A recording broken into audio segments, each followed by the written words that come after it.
Okay, good morning. Today is the 10th of Shvat, Yud Shvat.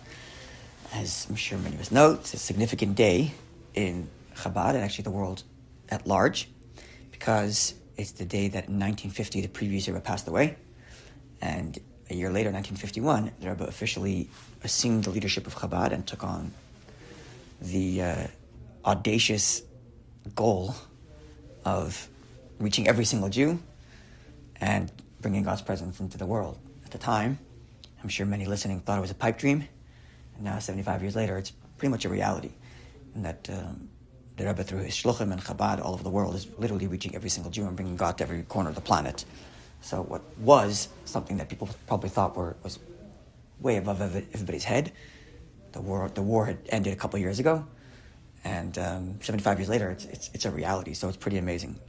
So it's a big day. Now, the Rebbe had his custom how he would mark that day every year, being the yahrzeit of his father-in-law, in the following way. So first, just a little background briefly. The previous Rebbe, before he passed, suffered from different illnesses that didn't allow him to speak properly. So instead of delivering Torah, Chassidus, as he usually would at a gathering verbally, he instead was publishing talks he had delivered earlier. So he'll take a talk that he had delivered years earlier, have it edited, published, written up, and he would publish it on occasion. Now, in the lead up to the 10th of Shvat of 1950, he instructed to publish a 20-chapter essay, and originally it was in honor of his grandmother's yahrzeit, which is on Yud Shvat as well, 10th of Shvat. And it turned out he passed away. So the Rebbe looked at that essay as like his father-in-law's last, spiritual message. The discourse that Rebbe used to refer to it as the discourse he distributed for his own passing. Officially it wasn't. It was just another publication he was publishing in honor of his grandmother's yahrzeit, but it ended up being for his own passing. Now, as I mentioned, this essay is 20 chapters. So what the Rebbe would do is every year on Yud Shvat, the Rebbe would deliver a discourse elaborating and explaining one of the 20 chapters in order. So 1951, the Rebbe explained the first chapter, 1952, the second chapter, 1953, the third chapter, and so on. The chapters that were written by the Alter Rebbe? By the previous Rebbe. Okay. These chapters that were written by the previous Rebbe.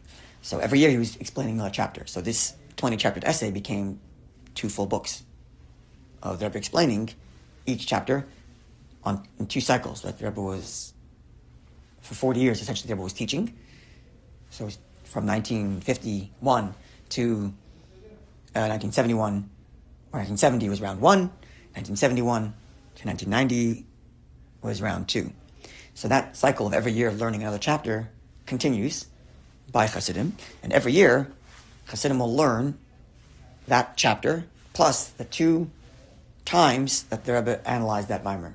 So this year we're on the 4th cycle of learning chapter 16, so which means the entire Chabad is now studying discourses that were delivered in 1966 on the first cycle, chapter 16, and 1986 on the second cycle, chapter 16.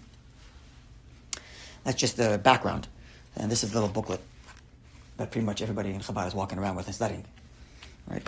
So it ends up being actually more than 2 discourses, because in 1966, they were delivered 2 discourses explaining that chapter. In 1986, I think they were delivered 3.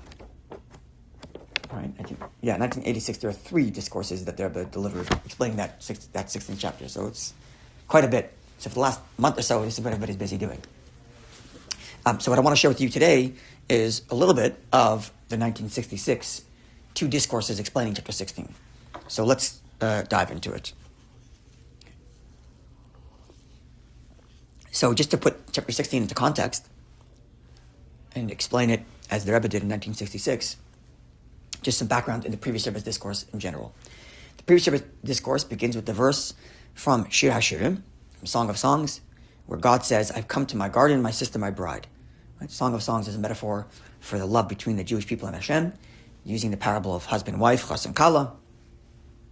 And there it states that God says, "I come to my garden, my sister, my bride." Now the Midrash notes that the verse does not state, I came to the garden. It says, I came to my garden, implying that the place that God is coming to is somewhere where he already was, but left, and now he's coming back. Because I've come to my garden, which means it's my garden, it always was my garden, but for some reason I'm not there now, and now I'm coming back to my garden. That's what the Midrash notes. So it explains the Midrash that God's presence was on earth, that's the garden, before the sin of the tree of knowledge, the Garden of Eden, that's God's garden, and through many sins that happened over 7 generations specifically, God's presence was banished from the earth, removed, and then through 7 generations of tzaddikim, Avram, Yitzchak, Yaakov, and so on down to Moshe Rabbeinu, God's presence comes back to the earth, I've come to my garden. That's the Midrash. So explains the previous Rebbe that this model the Midrash is giving us of bringing God back to the garden, the final,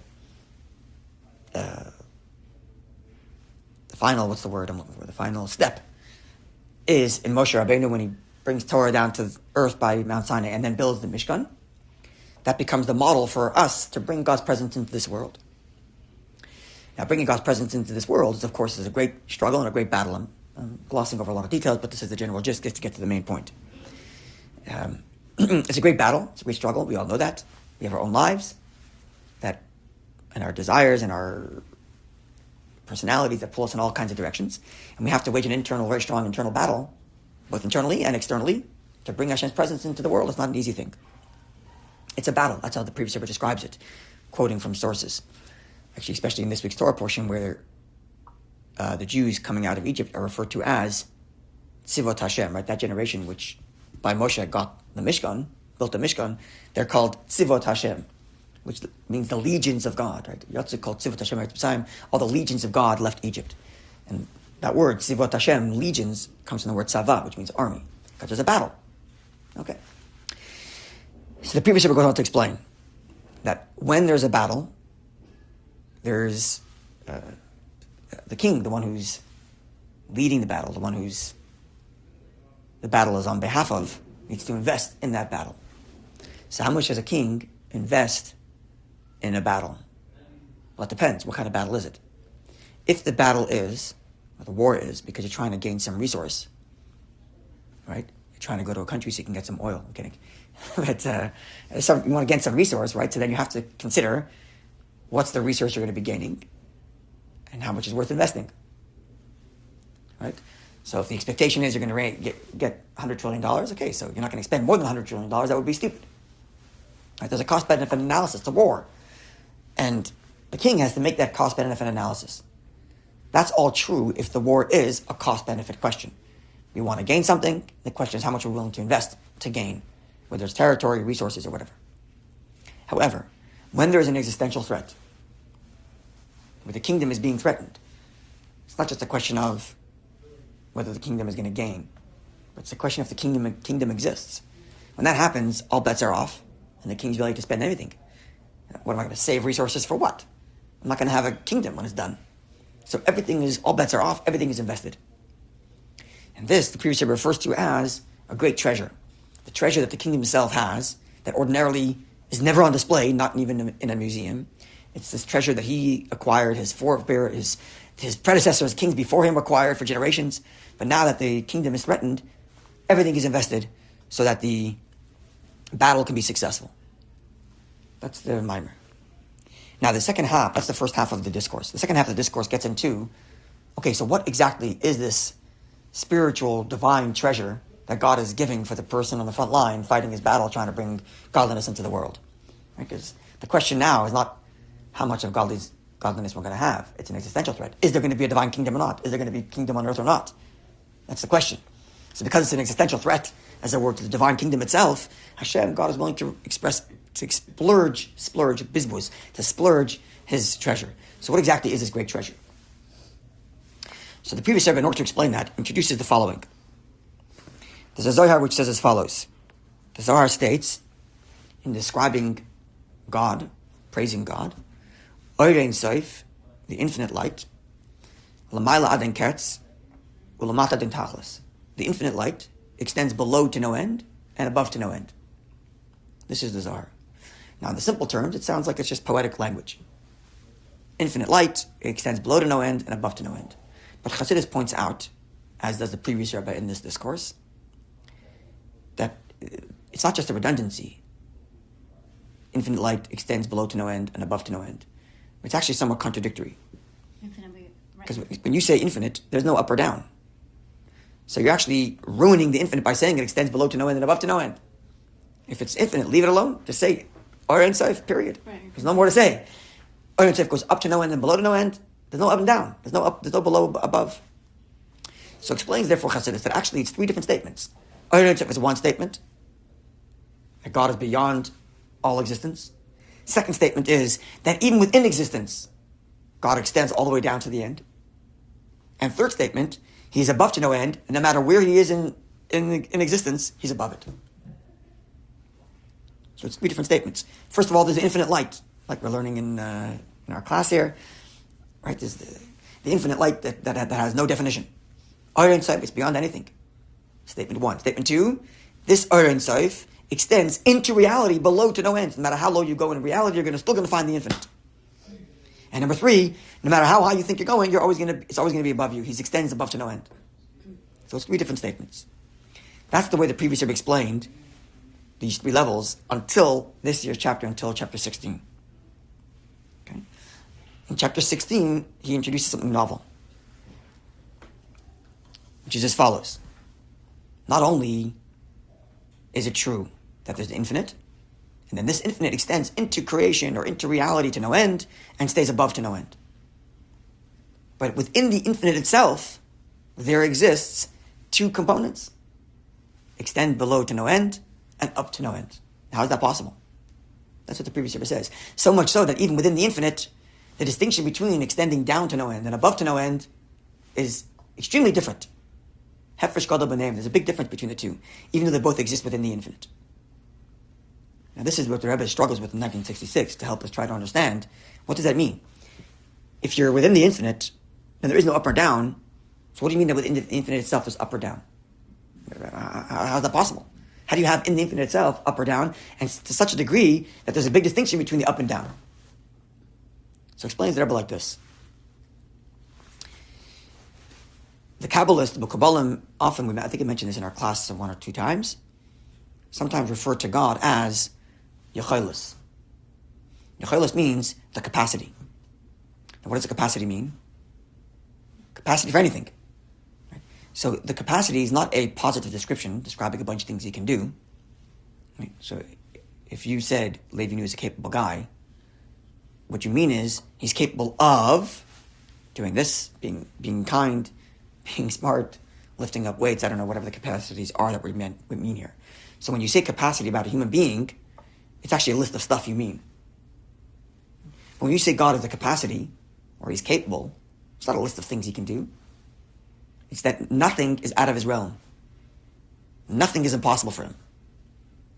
So when you say that, then indeed, there's no difference between up, down, right, left, whether God is expressing himself, not expressing himself, it's just the capacity. So there indeed, there is no difference between up and down at the capacity. But once this capacity, once the essence of God decides, I want to express infinite. Once you say I'm expressing infinite, now there's an up or down. Even if it's infinite, the very notion that you're saying we're going to express means that there's an expression, but there's also not an expression. That's up and down.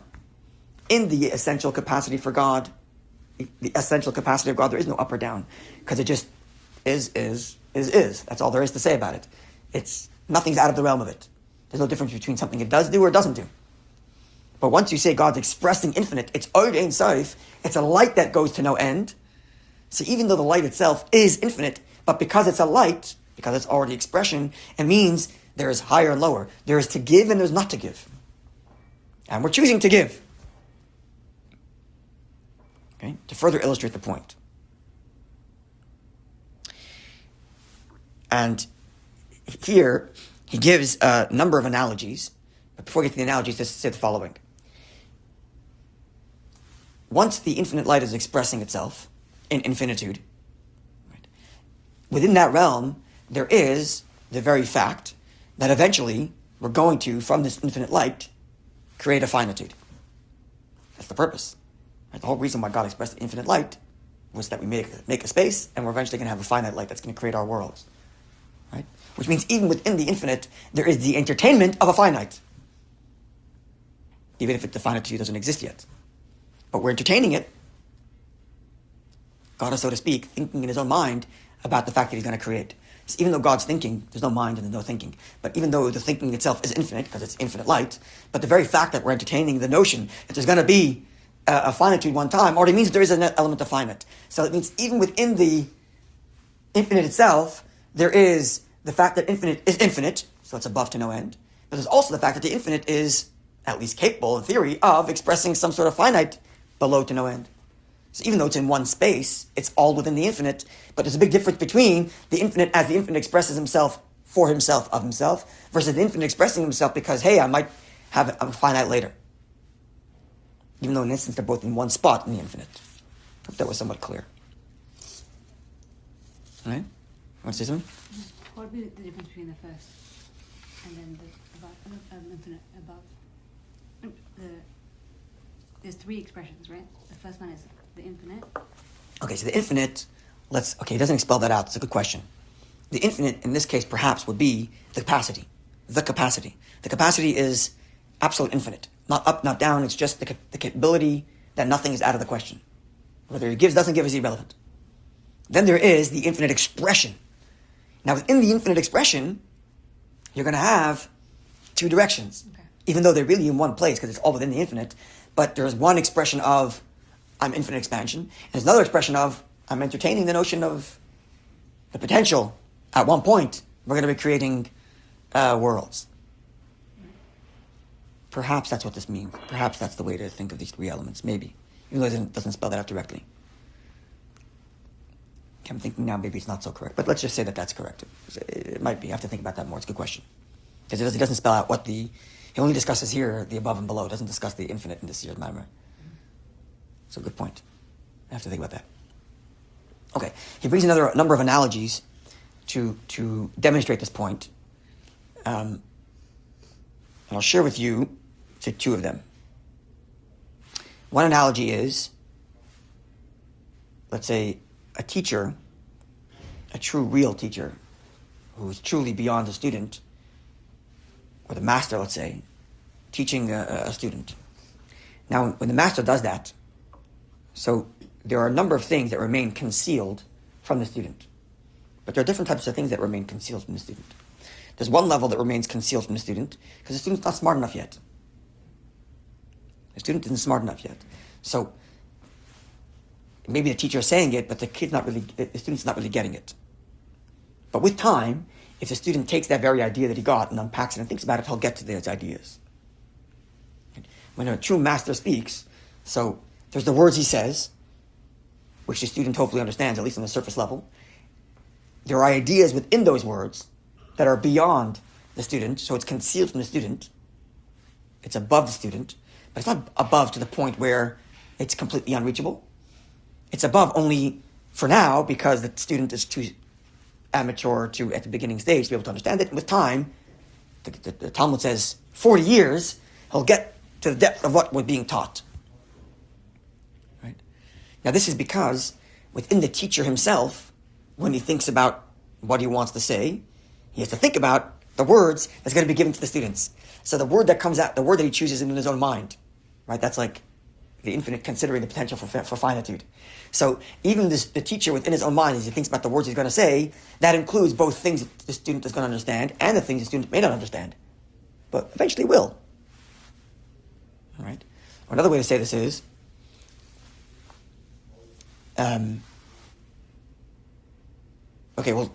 right? That's one level. Then there's another level where there are things that are concealed from the student, not because the student isn't smart enough to get them, but because even within the teacher himself, even within the master himself, there are such ideas that are beyond revelation to begin with. They're not the kind of ideas that are expressible. They're the ideas that are inexpressible. Right? So there are ideas that are expressible, but the student can't handle it. So I'm going to share it to the student as best as I can, as best as the master can, and with time the student will get it. Then there are things that even within the teacher himself, they're beyond the notion of student. That's like the infinite itself, as it is itself, not even thinking about the fact that it's going to be giving anything. It's just infinite in of itself. Because the master himself has such lofty ideas and notions and ways of thinking that are beyond even the capacity to even say anything that will go to a student. It's not even relevant to the student. It's beyond. It's in the master's head himself. And yet the master himself would like to give that to the student also. Now the only way to do that is, here's the kicker. The only way to do that is if the teacher puts it into words that don't even express the idea themselves, but they contain the idea. Namely, a parable. If I can explain a concept, or I can give a parable to explain the concept. When the concept is such that it cannot even be expressed, it only expresses itself in he doesn't say this here, but perhaps like a poem. You're saying a poem where or an analogy, you're not really describing the idea, but in there contains the whole thing. The whole essence of the true thinking of the master is expressed in these analogies or these poems that are not even the idea themselves, but they get much deeper than the idea. It's it's the teacher's thinking himself, right? Meaning to say, because the idea is so deep that even within the master himself, it's something that's beyond. Different when it comes out, it's going to come out in a beyond kind of fashion. But when you get it, you have it. Analogy 1. Analogy number 2 comes from the Baal Shem Tov. The Rebbe borrows the idea from the Baal Shem Tov and relates to this notion. A very powerful idea. The Baal Shem Tov says like this. He explains, the Baal Shem Tov is addressing the idea of stories in Torah. Now the stories in Torah contain in them the greatest and deepest secrets. More in some ways than the laws of Torah.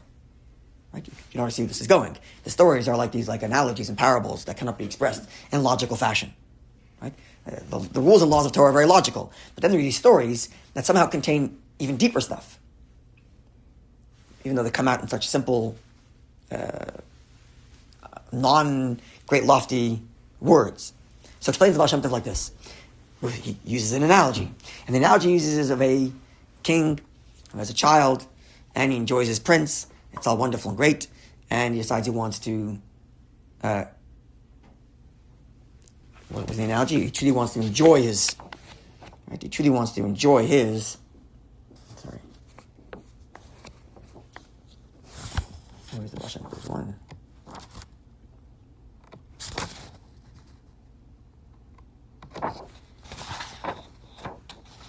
Oh, here we are. Yeah, the king wants to truly enjoy his prince, and truly take great real delight in who his prince really is. So he does is he sends his prince out to far off land, right? And with some time, the prince is there on a mission, whatever he's supposed to do. But with some time, the prince forgets where he came from. And now he wants to bring the prince back. And the prince comes back, that's when the king, the father, truly enjoys his prince. Because the prince was far and comes back. Now, because the prince forgot the language of the palace, you send over people and great ministers that the kid grew up with to explain to him the value of the palace and why he has to come back. The kid doesn't understand what you're saying. He doesn't understand the language. So what does he do? One of the ministers goes, dresses up like a simpleton, uses language that the prince uses in his simple life, and because that talks to him in his language, that's when the prince slowly comes back home. And this, says the Baal Shem Tov, is the idea of the stories in Torah. The soul is in heaven. Hashem wants to truly enjoy his children, send him down to the earth, which is far away. But if God were to talk to us in the language that our soul spoke to God before it came down to this world, we have no idea what he's talking about. But because it comes down to Torah and stories that we can relate to, that we can think about, that we can unpack, then with time, not just time, but in those stories is contained the greatest and truest love and delight of Hashem in us. Because Hashem is communicating to us specifically when we're far away.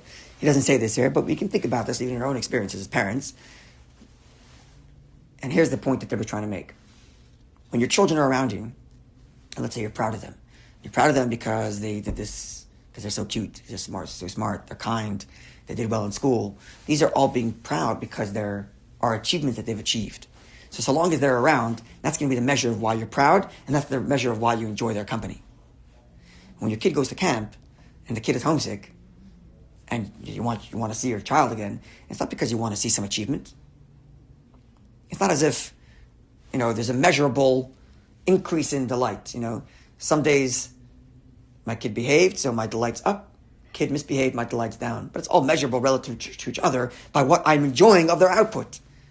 But then when I'm hugging my child because he came home from being away, it's not because of any output or any achievement that the kid did. It's just because it's my kid. It's an essential delight.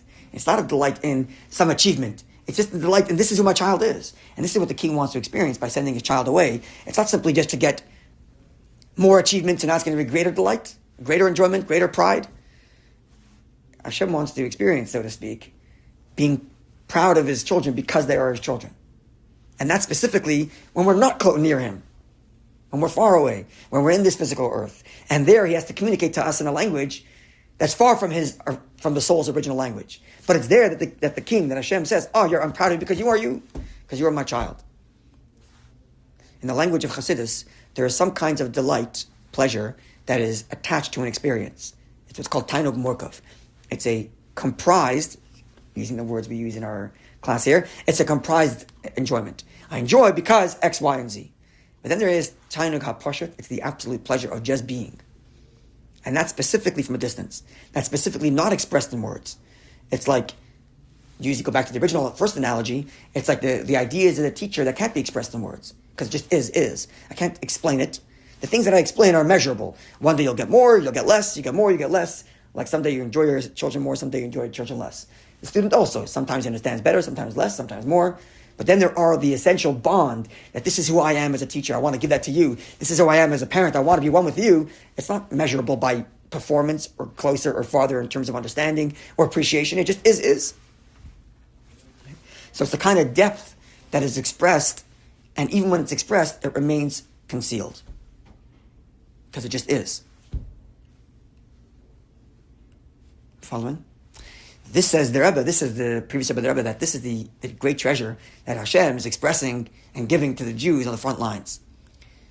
It's not simply that Hashem is giving us more and more appreciation of Him. Hashem is giving us Him. He's telling you, here's me. Appreciate it, not appreciate it. I'm not sure if we're even at that level. But it's a kind of depth and kind of truth that it's so concealed. Even when you get it, it's not going to be so expressive, but it is the truth. It is the truth. He mentions here, for example, the virtue, there's different ways it's expressed, but this is one of them. The virtue of doing what Hashem asks versus appreciating, understanding who Hashem is. The fact that Hashem gave us physical mitzvahs, even though on the scale of how much do I enjoy, how much delight or spiritual achievement I get, performing a physical act is in the lowest of them. Learning, meditating, thinking, these are more lofty spiritual achievements. But in terms of, this is the truth of my connection to Hashem, it's the mitzvah. It's going to be the physical act. So even though the physical act is concealed of Hashem, because it's just a physical act, it contains the essence of Hashem's truth. Because it's so deep, it can't even be expressed. It's that level of the infinite, which is beyond, we're thinking about creating a world scene. The infinite that says we're thinking about creating a world is going to be measured. How much do you get? How much do you appreciate? How much you don't appreciate? How much you do appreciate? But the fact that we are Hashem's people and this is what we're doing because this is what Hashem wants, period, end of story, that's not something that's measured to expression. It just is the thing itself. So it's the kind of expression that is expressionless. It just is. And this is the great investment that Hashem gives within each of us as we're able to battle our own internal world and trying to bring Hashem into our world and the physical world at large.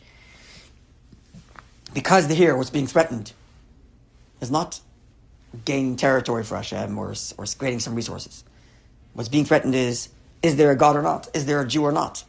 So here what we have is not something that can be explained and appreciated in some lofty spiritual way, but we get a truth because this is who I am, period. And this is what I do, period. Even if it doesn't have that kind of lofty expressionism, doesn't have that great spirituality. It's the truth of the truth, and that's the way it is, uncompromisingly. And this is something, it doesn't say this in the Maimer, this is me speaking here, but this is something that, in a way, expresses the Rebbe's way of teaching more than any of the previous Chabad Rebbes in some ways. Previous Chabad Rebbes, to a large degree, the objective is spiritual elevation. Meditate, learn, understand, and develop. And what the Rebbe came and achieved is, it seems simpler than it was, Because what do you mean? You're a Jew, this is what you do. You stop a Jew in the street, you put on tefillin. You understand? Doesn't understand what's the difference. Doesn't make a difference. This is what Hashem wants. This is what you got to do. Right? Rebbe introduced a lot of like Chabad minhagim. What do you do? Because this is what we are. This is what we do. Finished. So in a way, it seems much simpler. But in that is invested the greatest depth and the greatest essential truth. It's beyond your appreciation. It's beyond words. It's beyond expression. It's beyond understanding. It's beyond spiritual achievement. It just is the truth of Hashem. That's it. The truth of Hashem is a Jew on the street putting on tefillin and a woman who lights Shabbos candles, and an hour later she's not even keeping Shabbos. But you do it because this is what Hashem asked. Of course, you don't want it to stop there. You want that truth to express itself more and more in their lives as they do take on Shabbos and take on more. But the essential bond that exists in that this is what Hashem wants, we do it because that's what it is, even though it lacks the spiritual height of previous generations, but in it is contained the essential truth of this is what Hashem's greatest delight is, because me and Hashem are one. Period. End of story. It's a simple truth that even as I have it, I don't even have it. I don't even understand it. But I have it because that's just what it is. And this is that conviction, that commitment to absolute, uncompromising truth, because this is what it is, even beyond explanation or appreciation. That's the great treasure, the great investment that Hashem gives each of us as we struggle in our own lives to bring more of Hashem into our world. So that's a little snippet of what pretty much all of Chabad is struggling to understand. Exactly what this means. We're within the infinite, it's concealed, it comes out, and while it comes out, it still remains concealed. But perhaps a glimpse into the conversation and to what that might mean for each of us. Wonderful day, everybody. And today would be a good day, next 24, 48 hours, to write a note to the Rebbe and tap into the energy of the day, get inspired, and draw down blessings for us and our families and community. Amen.